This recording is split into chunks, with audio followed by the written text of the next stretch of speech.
Yeah, actually, some water would be cool. Yeah, water bottle would be perfect.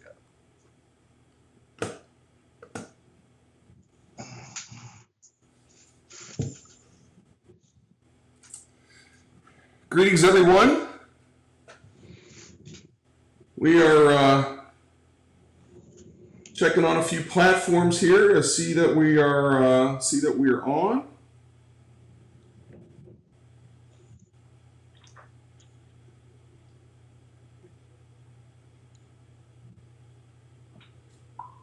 Give it a moment for some people to come online. We've got people showing up on Facebook. Good evening, everybody. Here with Nathan Ivey. Very exciting. And glad to have you here tonight, Nathan. It looks like we're online on these various different channels. Folks, if you want to check this out, Aaron's waving at us. Hey, Aaron Fry, what's up?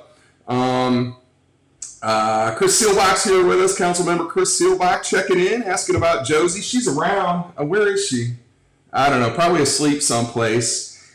And on Twitter, at Derek Bauman, please follow me there. At Nathan from Cincy, right? Nathan is your Twitter? Yeah, that's my Twitter, yep. Nathan from Cincy, and then YouTube as well. This should be going to. I haven't been on there, but hopefully it's showing up. And so, look, we've had some great D-Live segments here with some folks. We've had, we mentioned Chris Seelbach has been on with us the other day, Charmaine McGuffey. We've got some great, and my dad, of course, can't forget about Rev Ron. Was with us the other day, and tomorrow we're going to have Lauren Altman, Sunday, Matt Woods from Woods Hardware, Acme Lock, who's been super involved in community stuff. And I'm getting all the demands for City Kitty for Josie. Maybe I'll just turn it over to her. She's the popular one. And then and some more folks coming up, and some more in the works right now that we're going to schedule. But with that being said, I want to welcome Nathan. Many of you know Nathan. He's a renowned Cincinnati media figure, local, maybe even not even a local celebrity, regional, statewide, national. All I mean, you're on the internet, man. You're everywhere. People can tune in and listen to you. And so, you know, kind of our goal with doing the program and doing these segments is just to get to know some folks around Cincinnati, get to know some folks better. And, you know, a lot of times we see them in their professional lives, whatever it may be, political figures and others, and you don't really get the backstory. And I was telling folks the other day, Nathan, you know, even like watching a Netflix show or watching a movie, I love when they do the flashback, and it tells you so much about how somebody got to where they are based on where they've been and what that tells us about them. And I just find it super interesting. So I thought maybe what we do is just you could share with us a little bit about your background and how you've come up through the ranks in media, and then we can touch on, you know, what you've got going on today. I know because you have the choppers, your crew that calls in and connects with you all the time. And I know you've got your finger on the pulse of the city and what's going on in Cincinnati. And so I'd like to get some of your sense of that. And then, you know, maybe talk about where you know, especially in these days, these challenging times that we face with Corona and COVID-19, you know, what's your sense of that? And what's it going to mean for media? What's it going to mean for social media? And if people aren't gathering, are there other ways like this that we can continue to connect and just get some of your thoughts and input on that? And then if anybody's got any comments, questions, other than maybe we'll get a City Kitty cameo if she shows up here for Nathan, I can keep note of the comments and pass those along. So with all that preamble being said, thank you we kind of just set this up on the fly today, and so I appreciate you joining us. And yeah, what anything you want to share, man? Let's do it. Well, I mean, first, can you hear me? How do I sound? Sounds good on this end. I don't know if yeah, sounds good. I think if anybody, if we have any audio visual problems, let us know in the comments and we'll try and fix it. But as far as I can tell, you're coming out loud and clear. Yeah, and when people see me looking over to my left, I guess I might be the right of the screen. I'm looking at your Facebook feed so I can monitor the comments as well. So, but I appreciate the invite, Derek. But for me, man, born and raised, I mean, real simple, born and raised, grew up in Walnut Hills. I was a latchkey kid. Grew up in a family of 5 kids. I was the oldest, single black female. She struggled to do the best she could, and moved all over the city because of the Section 8 program. I've lived in the West Side, lived in Walnut Hills. We lived out in Mount Healthy, which gave me a different perspective and gives me a different perspective. Like I have a greater Cincinnati perspective, but I call East Walnut Hills home because that's where my grandparents owned a home, and I would go there every summer, spend the entire summer there. And then as I got older, I stayed in Walnut Hills and just became my home base. So I always rep Walnut Hills. Love it. And now, is that, we don't need your address. We're not going to stop by. We got to maintain social distancing. But what neighborhood are you in these days, or where are you coming at us from today?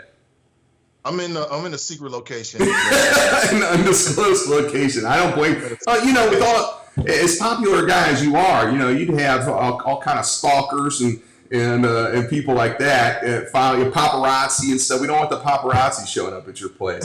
Yeah, right. Well, listen, I appreciate the kind words, man, but I'm not on that level. I'm just an average Joe with a superlative flow, man. So, long story short, went to the University of Cincinnati where I married my college sweetheart. We're still married today, 20 years, 2 beautiful kids. Wow. 114 who goes to Walnut Hill. She's an honor student. And my son is 5 years old. So we're looking forward to him going to public school starting in November, if in fact the schools are open. There's some speculation about that. But professionally, I was drawn to media, politics, even when I was in college, listening to talk radio. And the thing about it is that, at that particular time, before the internet really took off, there was you talk about food desert, there was a media desert in terms of Black voices, locally, regionally, people that looked like me, came from my perspective, gave a damn about what I give a damn about being in media. So I was kind of drawn to talk radio, and started doing a volunteer gig at WAIF 88.3, what radio was meant to be. Shout out to my Wake family. And they were offering, and I'm not sure if they still do this. I hope they do, because it's a great program, but they were offering summer programs. So you could pitch them an idea or really fill out an application. If they liked your idea, they put you on the air because they shared a frequency with a school. I can't recall it at this point. So during the summertime, they had, say, 50% more airspace that they had to fill. So they filled it with a motley crew of people like myself and my partner that started out doing a local talk show called Fade to Black. So we would talk about issues from the African-American perspective, from the Black perspective, an intelligent hip hop fused perspective. And, it got a cult following. And from there, I ended up getting a gig over at Radio 1 with The Buzz. Right. And that's probably how a lot of people came to know me. I was the host of a couple of shows there for a few years. But when they decided to go in different directions with their formatting, it put people like me on the sidelines. And so I decided to ride that digital wave and start Cincinnati's first ever daily digital show that talks with newsmakers, politicians, talks about local issues on a daily basis. We chop it up, from the Black experience perspective. And is that how, so you call your folks that follow you, that call in, the choppers, is that where that nickname kind of came from? Yeah, that came. The people listen to my show, I have found to be highly politically engaged, very intelligent, smart Black people, and others too, that enjoy, this is not just a straight talk show in the sense that we just talk about politics. We talk about people, politics, and pleasure. But because we're in Cincinnati, that's where the focus is always going to be. But that name was earned because, the Chop Shop, which essentially is a chat room attached to the daily podcast, can be a very, let's just say you can't have sensitive feelings in there. I know. I think my name's been taken in vain by one or two in there from time to time. I mean, usually it's good, but you already know. Yeah, the choppers don't play. If you come in with some BS, number one, you're gonna get challenged off the rip, and number two, if you come in with some BS or something nonsensical, you're gonna be challenged, and that's the way it should be. Because for me, I look at myself as an agent provocateur to some degree. I mean, I want to provoke the conversation and challenge conventional wisdom when it comes to local issues, regional issues, national issues. So that's an earned name. And I love that, and everybody does keep it real in there. You can definitely get a sense, and I'm sure a few of the folks that we have online now are your listeners. Maybe some haven't. Hopefully, they will be. And check. I know you're on all the platforms, and we'll get to that. We'll pump your links out and such. But definitely, everybody keeps it real. And even in the number of times that I've been on with you, and I appreciate that, you've invited me on to speak on different topics. You definitely don't shy away. Ask the tough questions, and it's not just lobbing softballs, whatever it may be. And so, and that's good. There needs to be accountability and people's feet, held to the fire on these important topics. Oh, most definitely, and that will happen. And there's differing opinions. I'm a big believer in divergent opinions and trying to arrive at some agreeable point, or we might agree to disagree. I don't want to set a tone that just because you might disagree, people are going to hate on you. That's not it. Right. But I think in an intelligent way, you're going to be challenged, and I'm challenged. The guests are challenged. So I enjoy it. But we talk local politics. We talk regional politics. We talk about it, as I said again, from a Black perspective. So, what have you found? And when? Tell us a little bit more about that timeline. When was that you started? And it really was groundbreaking. And you see more people do. We're doing something a little bit different here that not a lot of folks are doing, and maybe more will be in the future. But you were kind of. You were saying, look, I can forge my own path here. We have the technology these days where you don't need to. Like, this could be we should be on, WCPO or something right now doing this. But in a way, it's cool that you're not, because you don't, if I want to say to hell with it, I'm not getting bleeped or censored or fired. And so it can be kind of loose in that way. And you can just kind of forge your own path and not be held to, or constrained in any way. And you could be as creative as you want to be. And so when was that? What year was that? And, can you kind of just give your experiences on how it's been with digital media? Has it, and of course there's, you still have advertisers and such. And so, how has that all worked out for you? Well, again, when I left commercial radio, I wasn't thinking about necessarily going online.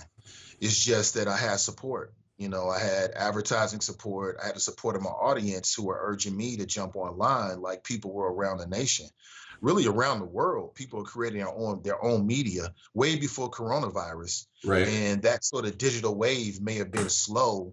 And I can't even say that because there's really people in that field out there that's doing big things. They've created audiences in the greater Cincinnati area. But for me, it was when I made the decision, it almost seemed like a no-brainer. For me, the power of the internet, and that's why, one of the many issues that I champion is internet stability and net neutrality, and making sure we protect our internet rights, and understanding that the internet should be looked upon. And hopefully the coronavirus issue now will just make that even more front and center, that the internet is something that should be protected as a public utility.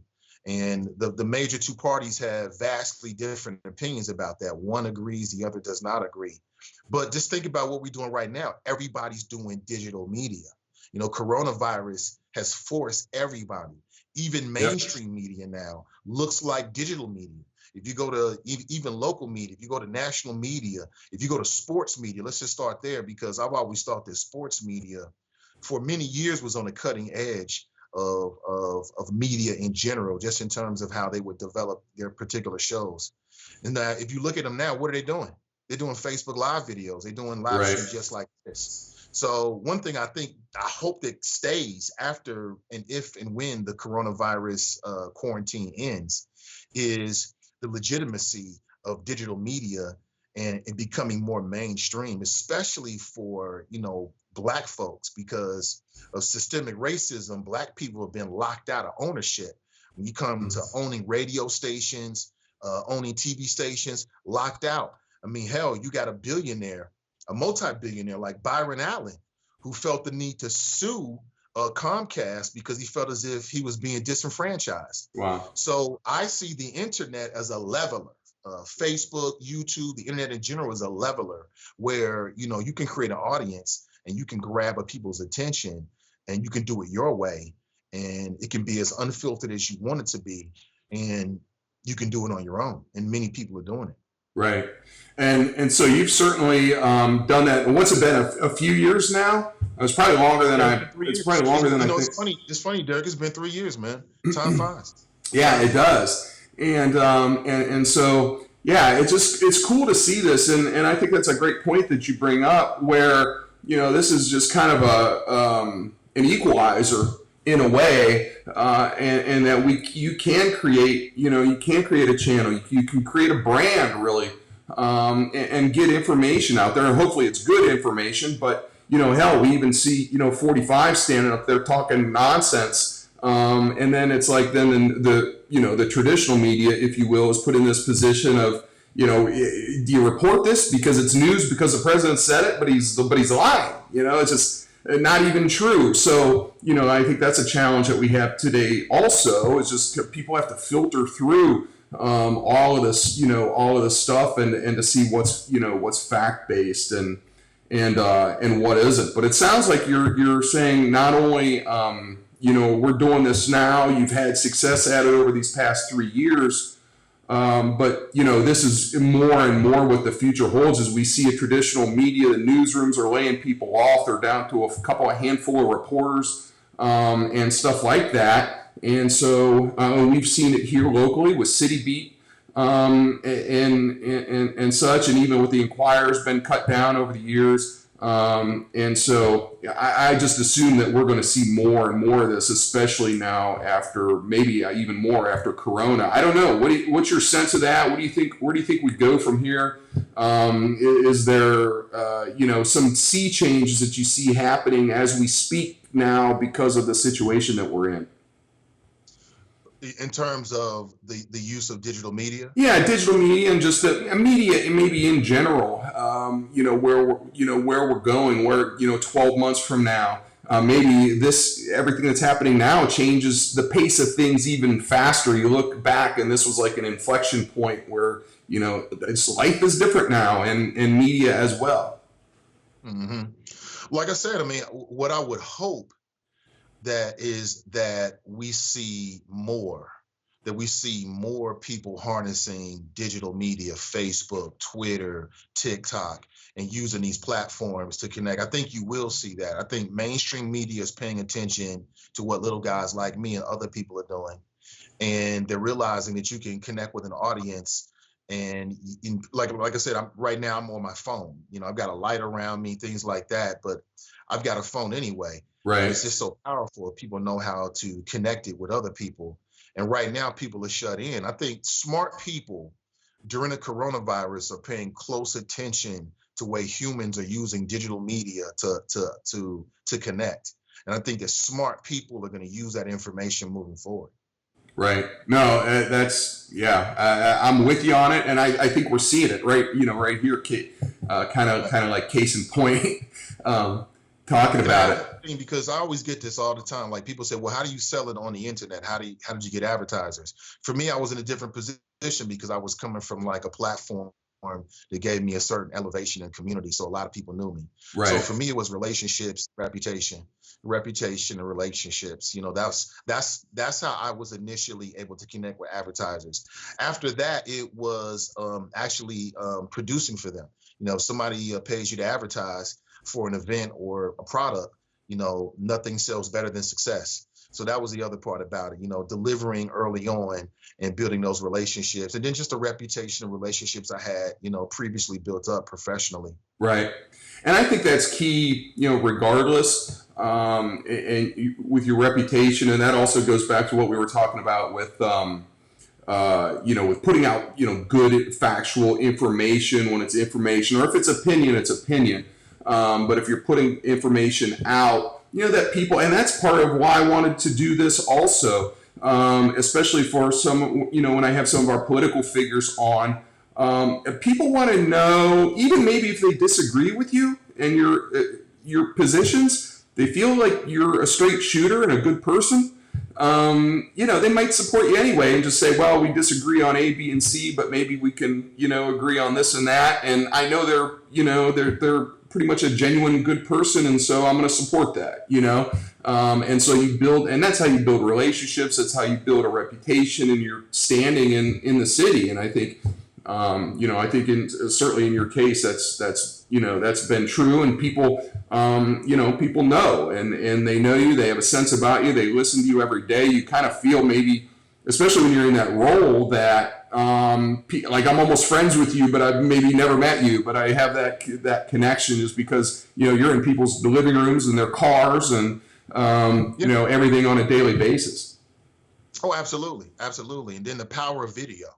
Anyone who's doing digital marketing will tell you that in 2020 and also 2021, digital media is at the top of the list of what you want to be doing it. I mean, you can see me, you can hear me, you can get a sense of who I am. I can connect with you. I'm Right. looking at you directly. I mean, all those things are very, very powerful. And again, and most of us have this amazing device, these phones in our pockets. And it's just about tuning in, having something to say, and finding an audience and connecting with people. That's it. Well, Now, hey, don't put your best foot forward. This is Josie, hashtag City Kitty, wanting to make a cameo. I know she has a lot of fans. Maybe she needs her own channel. She might be more popular. So I'm down here in Over the Rhine, and she she earned her nickname because she's off the streets of Price Hill. And so when she's out on the patio, I have people walk by and say hi, and I think they're saying hi to me. They're like, no, we're talking to the cat, But anyway, yeah, so everybody, Josie says what's up. She apparently woke her up with my loud talking. But I'll take a look at some of the comments here. So you got a lot of folks stopping in to say, hey, Gladys Pope. Hey, Gladys, what's up? She says she remembers Fade to Black. And the way this works is I have to click on add to broadcast. So what I typically do is the most recent ones, I put them up there. And such, but I can see him here. Gina Scarlato McIntyre says she listens every morning. Lynn Love says, hey, Derek. Hey, Lynn, what's up? Patricia Rogers is here. Shauna Wright Hill is here. Hello, Shauna. And then Lynn mentions again, she says, I see more digital pundits, but not digital factual reporting. And so I think that's one of the challenges that we have in media today is there's been such cuts in newsrooms, and that they really struggle. I think we see that here in Cincinnati with the Enquirer, and at times, people take, have issue with the kind of some of the angles of the reporting. But by the same token, one of the things, and we talk about the city of Cincinnati, but for the Enquirer is like a regional paper. But Cincinnati City Hall is always under the gun, which is the big city here. But what's going on in the suburbs? What's going on in the townships? There's some nonsense going on in some of these little burgs, but it never gets the attention that the city of Cincinnati gets. And I think part of it is, the reporters can walk over from their office, walk over to Plum Street, but to drive out to Fairfield or someplace, it's just hard. So their resources just aren't there to the degree that it was years ago. And a lot of time now, because there is so much free stuff online, people don't want to pay for subscriptions and different things. And it's just hurt our media, and it's a disservice to all of us because then they're supposed to be the watchdog. I mean, is that how you see it, Nathan? That the Cincinnati Enquirer is the watchdog? Well, I mean, just the media in general. That's one of the traditional roles of media is to be that watchdog, hold people accountable, hold politicians and government entities. And so to the degree that the media, and we see that from 45, I think, purposely cutting down or making the media seem not believable to people. And so therefore then he's not accountable to anyone, because if they hold his feet to the fire, then they're either lying or, any of the other terms that he uses to discredit them. He does. I mean, we know that's a part of his agenda. You're absolutely right.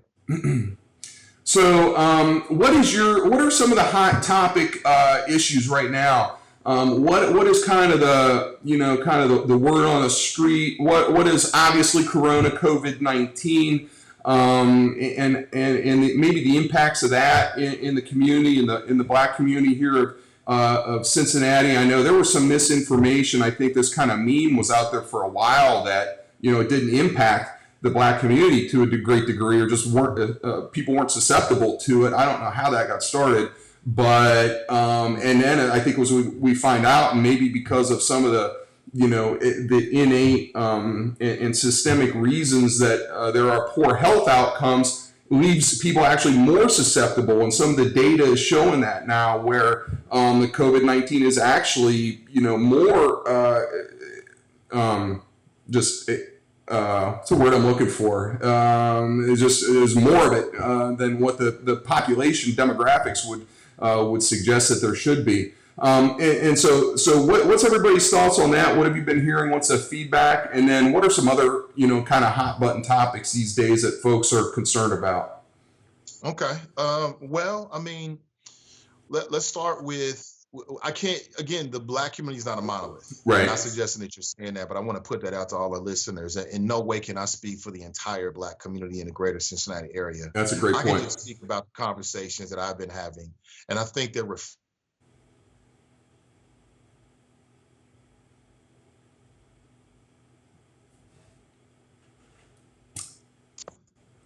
you still there, Derek? Yeah, you're back. Yep, we had a little signal went out there for a second, but we're good. Okay, so just to jump back in where I left off, within the circles that I travel in, the audience and the spaces that are on my radar screen, within the black community, there's a conversation has always been. It's not a monolithic. There's barely just one viewpoint. But in general, I think that black communities in Cincinnati have been highly sensitive to see the way black people are going to be treated throughout this. So cases like Rashawn Davis has been a hot button topic, and we can talk about. There was some movement in that story today. Can you share a little for the people that maybe don't know his name? Can you share a little bit about that? The party at Shell. He was the individual arrested. Last Friday, Rashad Davis, African American man, was arrested the day after he posted a video of him allegedly breaking the governor's stay-at-home order by attending and promoting on Facebook and social media a party that was down in the Over the Rhine area. Mm-hmm. And he was arrested and charged with a misdemeanor and also a felony. And so, there's definitely been a conversation about his actions and then the treatment that he's getting from local law enforcement. In particular, people feel as if there's a very high percentage of people, and I'm a part of this group, who feel as if, it's a black thing that Rashawn Davis got overly made an example of because he was an African American, which in my opinion is a knee-jerk reaction that we see a lot in the Cincinnati area, especially when it comes to black people. And so it was good to see today that Alan Triggs basically, threw out the misdemeanor. I'm not up to date on the felony, which I thought was a reflection of the sensitivities of the local white male power structure, in my opinion, and to charge this man with a felony, which I thought was ridiculous. And then what people missed, because I went over and looked at the initial video that was from the court proceedings, his attorney was a black male named Clyde Bennett. And it was a really interesting conversation they had, Derek, about whether it was freedom of speech or not for Rashawn Davis and to say F coronavirus, which could be interpreted in a myriad of different ways. And again, there was a mini conversation between the assistant Hamilton County prosecutor on that case and the judge, in which it appeared that they thought that, well, because of COVID-19, that there's some kind of suspension on your First Amendment rights, and you can't say after coronavirus, which I think is ridiculous and preposterous. And again, I don't know what the latest is. Has there been more of an update on the felony charge? Are you aware? No, I didn't hear about that today, but it was certainly, I think, called the question. For example, when you see Solid Rock Church out there in the suburbs, and some of these other gatherings, and maybe it's a difference in the policing out there and such. And the church, that's one issue, and they're claiming First Amendment and different things. But, there's been gatherings in the suburbs, and maybe the cops go out there and tell them to knock it off, or maybe they don't at all, but here there's enforcement in Toledo and other places. There's been enforcement in these urban centers. But in the, out in the suburbs, they don't enforce it in that way. And now it's a disparate, treatment. Well, right. It's a different county out there. I know the Hamilton County prosecutor, Joe Dieters, who, in my opinion, I think uses too many of these opportunities to grandstand. I know it's a political year, but, I just felt like the comments that I initially got from him about this Rashawn Davis case was a little bit over the top per what was going on. Rashawn Davis is not the coronavirus. Can somebody show me where he infected anybody? And I thought it was ridiculous and overkill just to make an example, which we see that too much of. So that, and then now we're starting to get the numbers coming in, and you're talking about issues that I've heard in the Black community that people are really worried about. And that is, what is the impact to the Black community here in the Cincinnati area when it comes to COVID-19? So when we got those numbers from it said that, African Americans are disproportionately impacted. On one level, nobody's surprised because there's so many pre-existing conditions. Right. Some from systemic historical racism to cultural discrepancies or differences that lead to it. And the question now is what should be the priority of our tax dollars moving forward? I mean, I think COVID-19 has uncovered what we already know, is that there's two Cincinnatis. One is thriving, one is going to the baseball games, and one is having a good time, and the other is still struggling. And I think we should focus on the folks that are struggling moving forward. Right, and I agree with that. One of the issues, and I'm hoping, I was chatting with our buddy Cam Hardy last night and talking about, public transportation. I'm hoping to have him on here in the coming days and talk about that. We've got issue 7 that's still being voted upon as people mail their ballots in. But I was talking to, I shop down here at the new Kroger down on Walnut. And so I'm talking to the young man that's working there in the meat department. This is probably about a week or two ago. And I shared this story on social media because it really hit home with me. But anyway, so he's there working, and I thanked him for working in these challenging times. And we see Kroger in Michigan, if 4 Kroger employees died over the weekend, I think. And because, we're finding out who our critical workers are. We depend on these folks, and they're the people that are ignored, maybe even treated badly. That's just a clerk, or we don't pay any attention to them. And now we find out they're actually the critical employees. And many, to a much higher degree than the total population, or certainly white-collar folks, depend on public transportation to get to work. They depend on it. They have to work and earn a living. We depend on it because we need them to fulfill these roles so that we can all eat and get, things at the pharmacy and all of this stuff.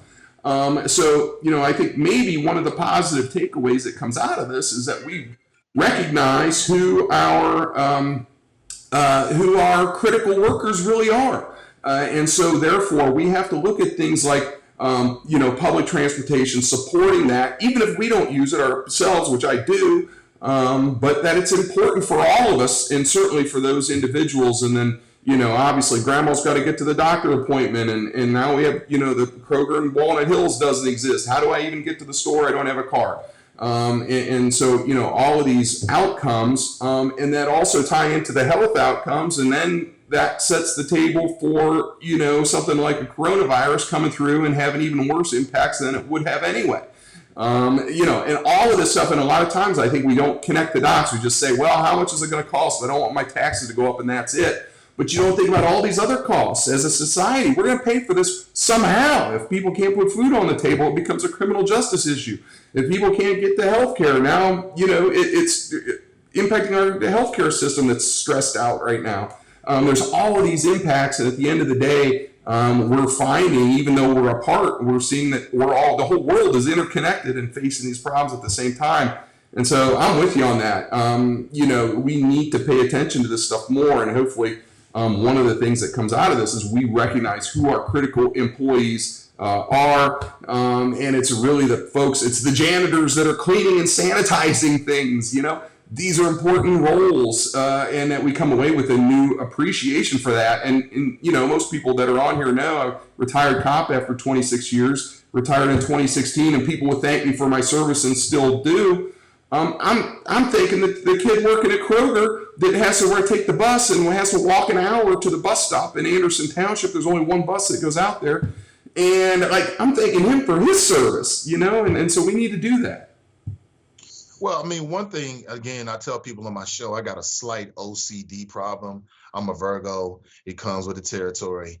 But one thing I hope that stays is this newfound understanding of how you can cross-contaminate things, how you can contaminate things with shared services. I went into a Kroger store last week and I saw one of their employees was wiping off the handles. Mm-hmm. And again, I'm that guy that before coronavirus was using the disinfectant. So there's a part of this, there's a level of health awareness and, in more serious terms that I hope that we hold on to. And everyone's concerned about the people who are the most vulnerable right now. Largely because we are all connected, because the way the virus spreads, if too many people get it, you might get it. So we're like, we got a self-interest in this, right? Let's be honest here. Because America's typical response is, if it don't bother me, it ain't a problem.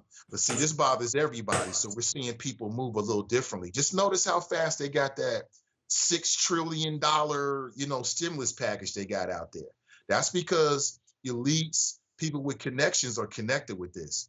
And now I just hope that we keep this progressive spirit in terms of understanding that we're all linked together, that we're only as strong as our weakened link to all of our neighborhoods. After coronavirus, after everybody's ass is not at stake. See, right now you turn on television, you're looking at the mayor, his ass is on the line too, because he lives in Cincinnati. He don't want to catch it. He's got a family. So what happens when everybody's ass is not on the line anymore? Are we still going to give a damn about the people that are homeless? Are we still going to give a damn about the people with the pre-existing conditions? On a national level, they're talking about dropping off $1,200. It needs to be more consistent than that. And what I would say is that the kind of people that we're giving support to now are the kind of people that need that support before coronavirus and after coronavirus, if in fact there is a light at the end of the tunnel, so to speak. Well, wow. I mean, that's just powerful stuff. See, this is why it's Nathan's flow, man. When you get that flow going, I love it. There's just so many angles that we could go from that. I actually had a call. I'm hoping to have a guest hopefully next week. This gentleman is basically the head of public outreach for Mercy Health System.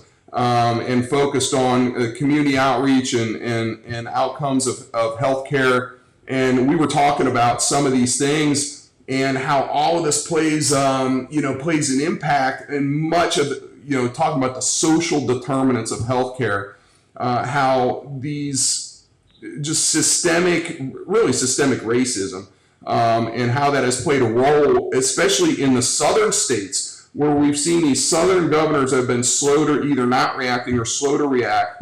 There's a large African-American population. They have not, expanded Medicaid and done, and basically it's like what they could get away with, post-slavery, really, it was going back to that, but it's still how these populations are discriminated against. And so then they have the poor health outcomes. And then the governors don't do stuff to, shut the state down, as we've done here in Ohio. And then all of a sudden, when this hits, man, it goes like wildfire, and it's bad. But you could see how it's just kind of the dominoes falling, and this is not a problem that started today. And then you've got folks saying, well, was it really COVID-19 that they died from because they had heart disease, or they had this, or they had that? And it's like, well, yeah, I mean, that's the whole point, is that, if your immune system is weakened, then when you get this virus, you're not going to be able to fight it off to the degree that a perfectly healthy person would be able to. And yet we've got these communities that have these issues. And why is that?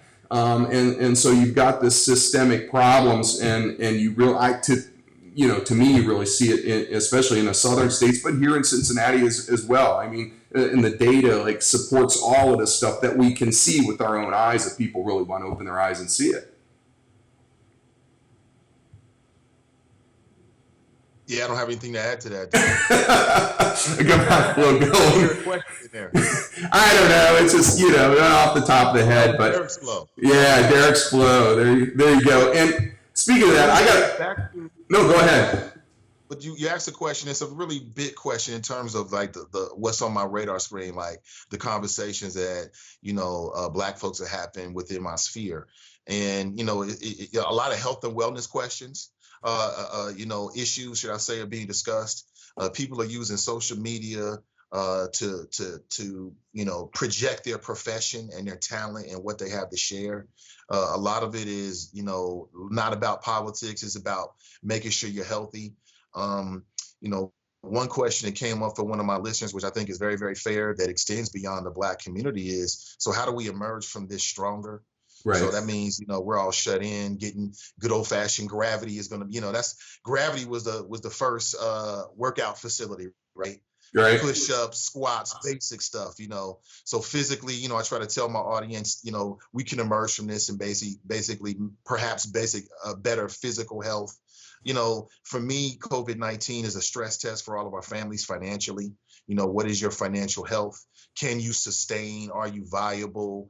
Do you have something set away for times like this? I mean, I would hope that people would look at this situation like that and look at it as an opportunity to stress test your business, literally your business, but also your family business. So those are the kind of conversations we've been having. And I think that's a good question and kind of leads us into the next segment. First of all, I gotta apologize. When you go back to look at this, was a rookie error on my part. I had clicked the button and we didn't have your video for a while, but now we got you're side by side on there. So we had the audio. Oh my God. All that good flow. Yeah. Well, they heard it. The audio was there. We just didn't see it for a while, and that's my bad on that. I'm still learning the ropes here on all this because I got like 3 screens to run all this. I'm learning how to be a production assistant, and it's still my first week. So anyway, we're side by side, but do you have any sense on like where, first of all, there's not a lot of clarity yet about when things start opening back up. They're starting to get this kind of you listen to Wine with DeWine at 2:00 now, and you can hear the protesters outside that are, on this. And that's another question. Are they getting arrested? And DeWine says, well, they have First Amendment right to protest, but in a way, I'm not sure how the difference is of a protest to a protest of a guy that's just having a party. How is that really different? I don't know. But anyway, you hear them out there and they're carrying on. And I think there's this kind of like libertarian argument that the governments can't tell us, to do this or that. So we don't know yet, but I mean, yeah, any thoughts on that? This question came up, and maybe it's my more cynical nature, or maybe it's a level of maturity and understanding how things work.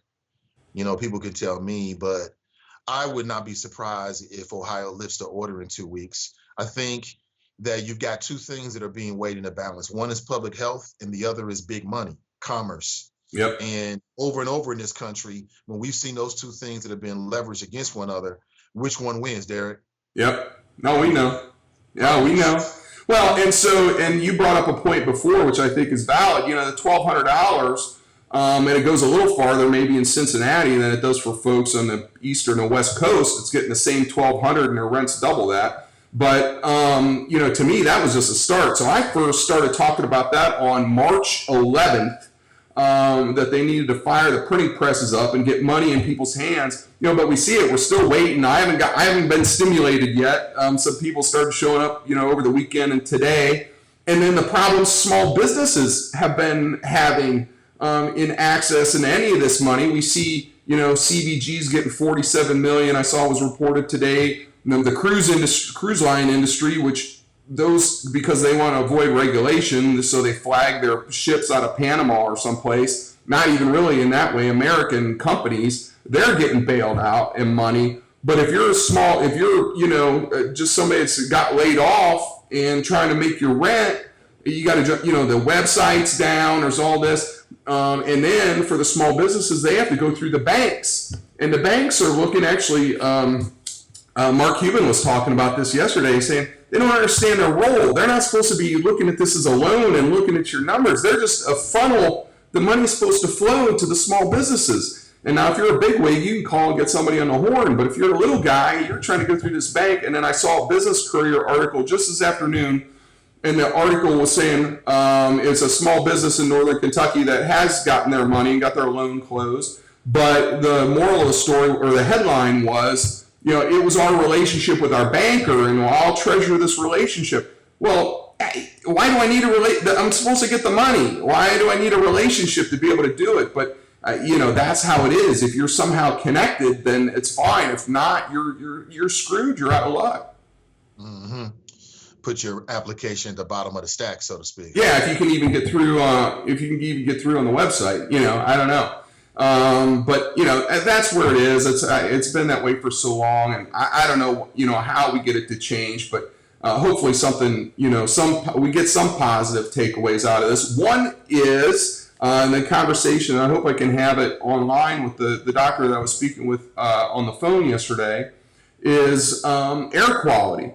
So now we see, because of traffic counts being down 60-70%, I saw a photo of Los Angeles, like this clear skyline. They go, we've never seen it before. There's always it's a layer of smog. You can't see anything. And we don't think about this, but I think it speaks to all of these points that we've touched on. We have here in Cincinnati over 20% of our households that don't have cars. Some of them by choice, like mine. But most by necessity, or just simply can't afford it, or what have you. But yet we've built a city where we've widened the roads. We've got highways and we know the whole history of I-75 and 71 and all of that, and how that was used and to move people out and to clear quote unquote slums and all of that. But now we've got a scenario. I talk about, Martin Luther King Drive, that's now 10 lanes wide. It's basically a highway through Walnut Hills, made to speed, people going home, doctors and nurses and whomever that works in Uptown to get home to the suburbs quicker. But what about grandma that can't, the lights flashing her, she can't get across the crosswalk by time the thing's flashing. And we don't talk about all of the health outcomes of that, of not only the crashes that people are killed, and we've seen the rash of pedestrian crashes that we've had for years increasing, but also the breathing problems in our air. Cincinnati, we have some of the worst air quality in the country. And so now I think there's going to be some data to show, first of all, the crashes are down. People aren't getting killed on the roadways. You or I might not even be here right now. Who knows? I mean, knock on wood. Because of a crash that didn't occur while everything was shut down. So I think what I'm saying is, there's all these outcomes. We don't always connect these dots, but now we've got some data, because we didn't have any choice to say, look, the air quality's improved. We've got less crashes. How can we, not to say that cars are outlawed and we're going to stay shut down, but how, what can we do to not have it be that way? And I'll tell you one thing, it'll be over my dead body the next time when they're planning the equivalent of MLK, and we ironically name it after a civil rights leader, and it's violating the civil rights of the people that don't even have cars and can't cross the street and getting all the smog in their face.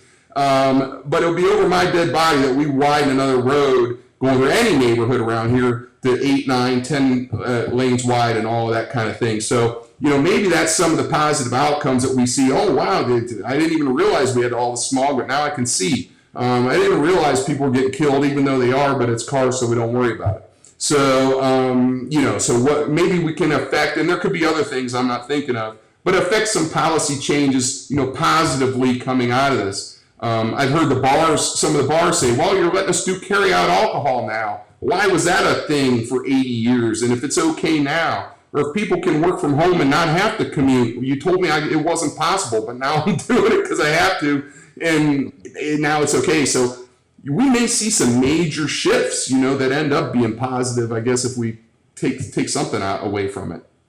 Yeah, I mean, again, I would like to believe that we're mature enough as a society to take in new knowledge and quickly adapt and learn new things. I'd love to believe that, but we shall see. I mean, you brought up one thing, and that's work-home balance.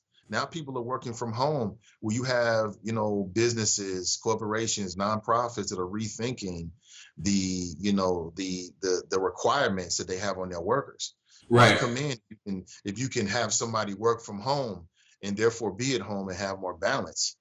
I don't know. I think, again, smart people are looking at these kind of things. People who are decision makers, and they will adapt and embrace where they think that it's feasible. On a political tip, though, I mean, just look at what happened with council today. I believe it was an 8-1 vote on the city manager's recommendations about the cuts. Mm-hmm. The only person who dissented was one of the newest city council persons, Jan Michelle Lemon Kearney. Mm-hmm. And I haven't gotten deep into the whys and the whats, but does council's vote reflect what everybody's thinking right now? Is that a reflection of what we need? What governed this vote? What motivated it? I mean, on the surface, they say, oh, we got to cut. Okay, great. But why aren't we more prepared for this? And what do we need to do to be more prepared in the future? And it's got to be more than just having money in a slush fund. It's got to be investment in the communities. Right. Right. I think the city leaders are starting to wrap their heads around it. I don't think we all have of what that actually means. They're talking about in the city's operating budget, not the capital, which is what you build stuff with, but the operating budget, which mostly goes to salaries. And it's like 70% of that is police and fire, which is usually you avoid cuts there at all costs. It's always been the thing. And then you've got public services, which is, like picking the trash up. That's pretty important these days. Once you talk about that, that's at 85% of the budget. So, the rec center's health department, which is important these days. All these other things that we look at is really just a small slice. And the city's, has cut the fat over the years. The head count's way down. But they're talking about $100 million short next year on a $300 million budget. Man, I don't know. We could be looking at some serious, and hopefully the feds come through with some money. The CARES Act money, only went to cities over 500,000 for some unknown reason. So as of now, the city is saying, and others under 500,000 aren't getting a dime unless it gets passed down through the state, and good luck on that. We could be facing a real crisis here, where there is no Parks and Rec, there is no health department. There are massive layoffs in police and fire. We just don't know because things shut down. How long is it going to take? I got a message today from a friend of mine who works at Macy's at the headquarters downtown. She's furloughed from that job, and they're maintaining their health care, I think, for 45 or 60 days. But she was telling me that the scuttlebutt is that they're going to continue to furlough probably throughout the summer. So those jobs aren't coming back, which means those tax rolls aren't coming back anytime soon. We're facing a crisis, and then typically, as you say, it's the folks with the most challenges that are the ones that really feel the brunt and the impact of that. And that ties into my next, and let me throw this out to you. Council member Seelbach today, or actually he mentioned it when he was on here having this discussion the other day. You know what? How about FC Cincinnati goes ahead on and gives that $35 million back that the city provided to them for the stadium, and we can go on a whole tangent about that, but specifically about this money. You know what?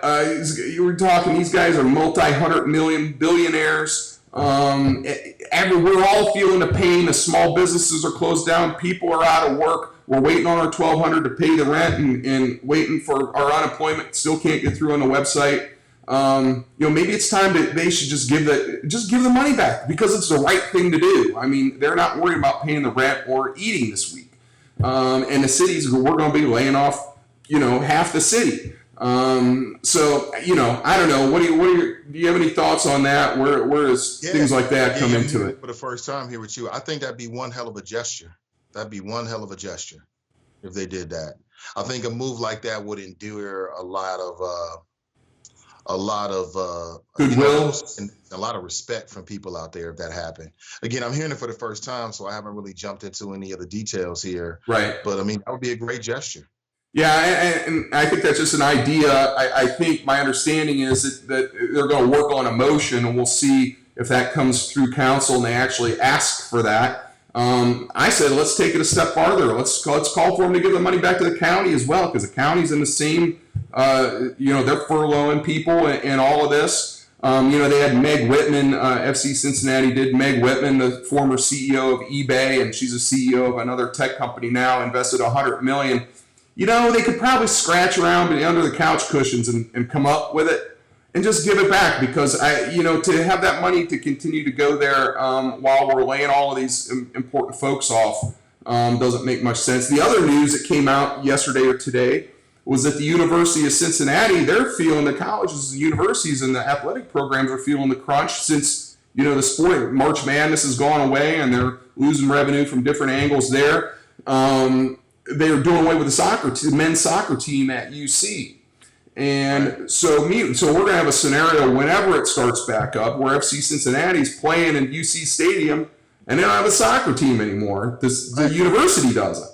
How much does that cost? Maybe, they kick in another couple million or two for that as a measure of goodwill. But to me, it puts them in a very bad position where they're taking this money, continuing on, and yet while the city's coming to a grinding halt and the rest of us, we can't pay our bills. We'll see. But that conversation's just starting. We'll see what they do. I think you're right, though. It would engender, and I think these days they could probably use it, a little goodwill on their part. Would be a lot of goodwill. It would. We'll see. So just checking out some of the comments here. Going back to those, Crystal Dandridge is here. What's up, Crystal? She's everywhere. Great point about investing in the community, she says. And Lynn Love saying, yeah, the rainy day fund is spent, which our rainy day fund wouldn't. This is like a tsunami. It wouldn't have covered us, but it's something. And so, yeah, it'd be nice. I think it'd be a great move on their part. So, with that being said, these have normally gone about an hour, which is crazy, and we're already been here. It just flies by. Maybe because we're not much talkers. I don't know, but so what's next with you? What do you think the future holds? Do you have is there any breaking news that you can share with us? It's super exciting, or what's next? What's on tap? I am working on some things that will impact the community here in Cincinnati. I'm not at a point to really talk about details, but people can check out my show. We are a daily show, a daily digital show, meaning that every single day you can go on the internet, you can listen to the show, nathanivey.com, and you can go to Spreaker, which is an app that I use, and become a subscriber. You'll get an update when we go live, and you can join the conversation. Yeah, and I actually use Spreaker on my phone to listen to your show. So that's a good way to do it, folks. Again, it's free to listen to. And the other cool thing about it, unlike a typical radio show, unless it ends up getting podcasted somehow, is that you don't have to listen to it in real time, right? Like you can go and listen to this morning show now if that's when you have time, or go back, right? Right. In fact, the majority of people actually do, I find, listen to the show afterward. They listen to it, download it when they're on the treadmill later, or maybe coming home from work. But The show automatically and immediately becomes a podcast after we stop going live. That's awesome. You can see the comments, like we mentioned, off the beginning. The choppers are on there chopping it up. It's super interactive, and so I encourage everybody to listen to. Go to nathanivey.com, Spreaker, Google Play, iTunes, all of them. Whatever it is, listen to Nathan's show. It's great information. It's always engaging, and a great bunch of folks that listen and being part of that community is super cool. So everybody needs to do that after they hop off here. So with that, I don't know if you've got at Nathan from. So how can we follow you on? What's all your social media handles? Social media is Nathan from Cincy. And Nathan. Twitter, yep.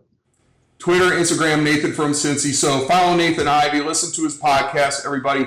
Nathan, thank you, man, for jumping on here, taking the time out of your evening tonight. Just one thing, Garrett. Yeah. On Facebook, the Nathan Ivey Show, and there's also a closed Facebook group called the Friends Who Like the Nathan Ivey Show that people can be a part of as well. Oh, cool. All right, I was not even aware of that, so I'm gonna have to search for that after we get off here. So, thank you for sharing that, and thank you for coming on here and giving me an hour of your time this evening. I really appreciate it, man. And yeah, stay safe, stay well, and hope everything's good with the family continues to be. So, thank you. Same to you. Same to you. Thanks for the time. All right, man. We'll talk to you later on. Cincinnati, thank you very much. We've been here an hour this evening. Appreciate you guys tuning in, your comments. And as always, love you. Peace, everybody. Have a great night.